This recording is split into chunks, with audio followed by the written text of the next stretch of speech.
Classification of parasites beads या plant जो हमारी विभिन्न फसलों पे नुकसान पहुंचाते हैं उनके बारे में आज हमें पढ़ना है। फसलों पे नुकसान है हमारा फंजाई है, नेमाटोड्स है, एल्गी है, बैक्टीरिया है, जीवाणु है, बायोराइड्स है, माइकोप्लाज्मा, ये विभिन्न प्रकार के जीव नुकसान पहुंचाते हैं। इसमें कुछ बीड भी हैं जो खरपतवार भी हैं जो फसलों में नुकसान पहुँचाते हैं। टोटल प्लांट्स हैं या टोटल बीज हैं 2500 तो हमारी फसलों को नुकसान पहुंचाते हैं। उनके कुल टोटल है 15 कुल के पौधे हैं जो फसलों को नुकसान पहुंचाते और नुकसान पहुंचाएंगे पुष्प अवस्था पर ज़्यादा नुकसान पहुंचाते हैं, जिससे हमारी पैदावार घट जाती है। जो नुकसान पहुंचाते पौधे हैं उनको हम एंजियोस्पर्म बोलते हैं, जिसको बोलते हैं आवृत बीजी।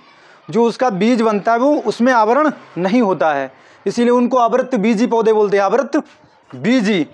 तो इसमें हमारे दो तरह के पौधे आते हैं, स्टेम पैरासाइट्स और रूट पैरासाइट्स। एक पौधे पे होते हैं जो स्टेम पैरासाइट्स होते हैं। स्टेम माने तना, ये तना है, पूरा तने के ऊपर ही अपना जीवन निर्भर करेंगे तो उनको हम बोलते हैं स्टेम पैरासाइट्स। कुछ आते हैं हमारे रूट पैरासाइट्स। रूट पैरासाइट जो पौधे की जड़ से ही अपना कांटेक्ट रखेंगे उसको हम रूट पैरासाइट्स कहते हैं।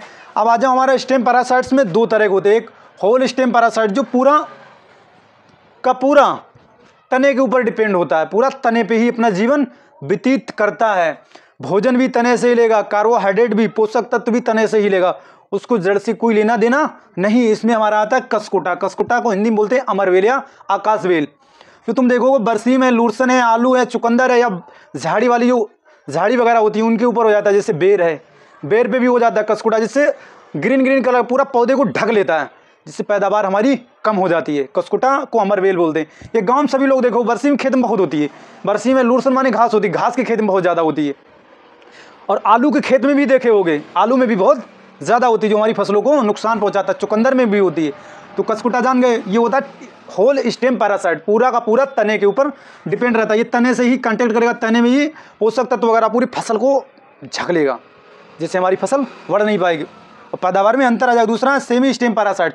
सेमी स्टेम पैरासाइट्स का मतलब ये होता है, ये जैसे मान ली यहाँ से पौधा निकला, उसकी कुछ तो संपर्क उसका जड़ से होगा, सेम आधा स्टेम से, दोनों से उसका कनेक्टिविटी रहता है। कुछ तो वो अपना जड़ से लेता है, अपनी खुद की जड़ से लेगा, और कुछ दूसरे पौधे के स्टेम से लेगा, तो उसको सेमी स्टेम पैरासाइट्स बोलते हैं। सेमी माने अर्ध, सेमी स्टेम पैरासाइट आधा जीवन या आधा पोषक तत्व किससे ले रहा है, दूसरे पौधे से, और आधा अपने आप बना ले रहा है। तो उसमें हमारा आता है लोरेंथस। लोरेंथस जैसे आम है, अमरूद है, पीपल है, नीम है, शीशम है। तुम देखोगे कभी कभी नीम के ऊपर पेड़ जमा आता है, पीपल के ऊपर पेड़ होता है, आम के ऊपर भी पेड़ जमा आता है। तो वो क्या होता है, लोरेंथस के पौधे होते हैं जो स्टेम पे जम के भाई अपना जीवन चलाते हैं, अपने जड़ से भी और आम से भी लेते हैं। उससे भाई पोषक तत्व लेंगे, कार्बोहाइड्रेट लेंगे, बसा जो भी चीज़ उनको रिक्वायरमेंट होगी सारी चीज़ें लेंगे, जिससे फसल हमारी कम पैदावार होगी, फसल की पैदावार घट जाएगी। अगला आ जाओ, हमें पढ़ना है रूट पैरासाइट। रूट पैरासाइट हमारे दो तरह के होते हैं। एक होल रूट पैरासाइट, जैसे हम स्टेम पैरासाइट बने थे, एक होल स्टेम पैरासाइट और एक था सेमी स्टेम पैरासाइट। दो तरह के, तो रूट पैरासाइट्स भी दो तरह के होते हैं। एक होल रूट पैरासाइट जो पूरा का पूरा रूट पे ही डिपेंड रहता है। होल माने पूर्ण रूट पे ही, पूर्ण जड़ पे डिपेंड रहा है। उसमें आता है हमारा ओरोवंकी। ओरोवंकु तम्बाकू आता है। तम्बाकू का पौधा जब 5 से 6 सप्ताह का होता है, 5 से 6 सप्ताह का होता है, तभी उसके चारों तरफ क्या जम आता है, ओरोवंकी साइड से जम आएगा, फिर उसके रूट से पोषक तत्वों को लेता रहेगा और अपने आप ऊपर बढ़ जाएगा, ज़्यादा बड़ा हो जाएगा, पौधा कमज़ोर हो जाता है। और ये मेनली लगता है तंबाकू में ही पूछा जाता है। होल रूट पैरासाइट किस में लगता है, तो वो हमारा तंबाकू में लगता है। कौन सा है, ओरोवंकी, ये पूछा जाता है, ओरोवंकी। और अगला है सेमी रूट पैरासाइट्स। इसमें आता है स्ट्राइगा।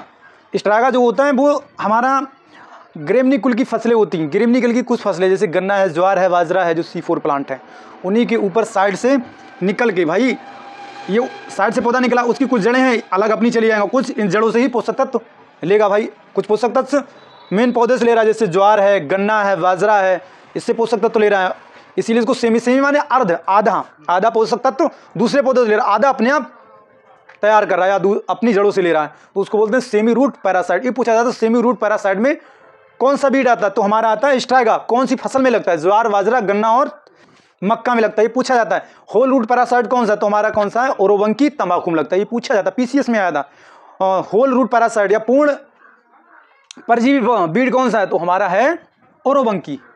अगला ये पूछा जाता है सेमी स्टेम पैरासाइट्स कौन सा है, तो हमारा लोरेंथस है। और होल स्टेम पैरासाइट्स कस्कुटा, ये पूछा जाता है, इसका एक स्क्रीनशॉट ले लेना।